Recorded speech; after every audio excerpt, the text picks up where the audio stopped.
थप्पड़ मारे और गालियां दी फिरदौस आशिक अवान का मुलाजमा पर तशद्दुद। इस्तेकाम पाकिस्तान पार्टी के मरकजी सेक्रेटरी इत्तलात फिरदौस आशिक अवान की घरेलू मुलाजमा पर मुबैना तशद्दुद की वीडियो वायरल। समाजी राब्ते की वेबसाइट ट्विटर पर इस वक्त एक वीडियो खूब गर्दिश कर रही, जिसमें फिरदौस आशिक अवान को घरेलू मुलाजमा और कुछ अफराद के साथ दल कलामी करते देखा जा सकता है। वीडियो में ये वाज़ेह तौर पर सुनाई दे रहा फिरदौस आशिक अवान के कह रही कि तुम मुलाजमा हो और तुमने मेरे 70,000 रुपए चोरी किए, मुझे वापस कर दो वरना मैं तुम्हें पुलिस के हवाले कर दूंगी। जिस पर मुलाजमा ने डरते हुए कहा कि मैंने बिल्कुल भी आपके पैसे नहीं लिए और न ही आपने मुझे ये रकम रखने को दी। इस लड़ाई झगड़े के दौरान घर में दीगर अफराद मौजूद थे, जिनके तर्ज अमल से मालूम हो रहा कि ये इस घरेलू मुलाजमा की कोई अजीज रिश्तेदार हैं।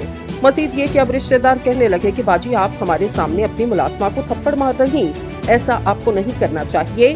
पहले तो फिरदौस आशिक अवान मुसलसल इस इल्जाम को रद्द करती रही कि उन्होंने अपनी मुलाजमा पर तशद्दुद किया, लेकिन बाद में पंजाबी ज़बान में गाली देकर खुद ही कहने लगी कि इसलिए इसे थप्पड़ मारा कि ये मुसलसल झूठ बोल रही थी।